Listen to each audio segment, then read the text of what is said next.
छठी मैया की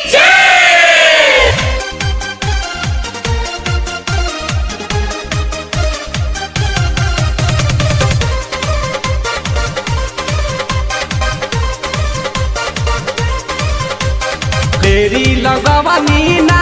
ए बाबा देरी लगवनी ना देरी लगवनी ना सूरज देव देरी लगवनी ना कफाइल जाता रघिया के बेरी सूरज देव देरी लगवनी ना कफाइल जाता वे रघिया के बेरी सूरज देव देरी लगवनी ना।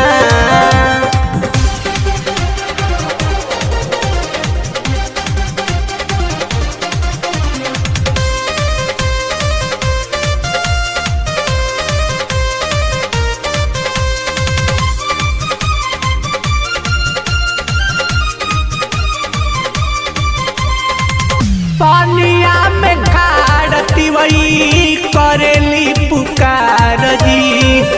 उगिए अति तमला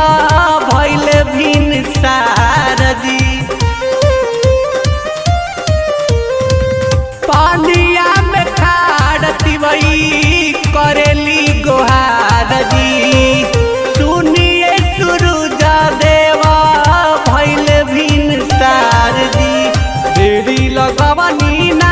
सूरज देव देरी लगवनी ना देरी लगवनी ना सूरज देव देरी लगवनी ना तब भइल जाता वे अरघिया के बेरी सूरज देव देरी लगवनी ना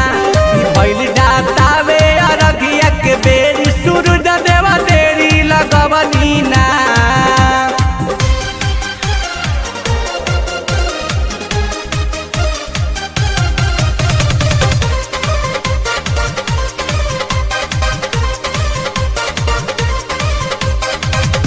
उगिए अति तमला देरी ना लगाई बदरी के तीर रौरा जल्दी से आई उगिए अति तमला देरी ना लगाई बदरी के तीर रौरा जल्दी से आई देरी लगवनी ना ए आदित्य मल देरी लगवनी ना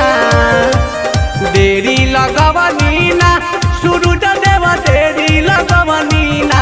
कफाइल जाता रघिया के बेरी सूरज देव देरी लगवनी ना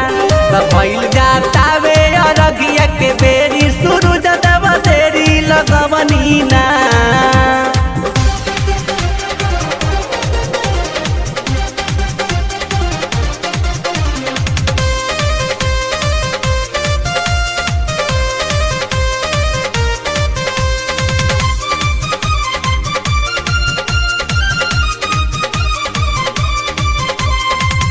तीन दिन से दिवई बाड़ी छठ बरत भूखल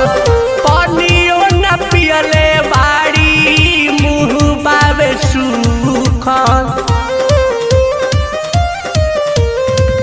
तीन दिन से दिवई बाड़ी छठ पर्व भूखल पानियो न पियले बाड़ी मुँह बावे सूखल अरग देवे चली ना शिभोला पिया अरग देवे चली ना अरग देवे चली ना शिभोला पिया अरग देवे चली ना तो संगवा में दीहे विवेक रखिया सूरज देव जल्दी से उगी ना तो भइल जाता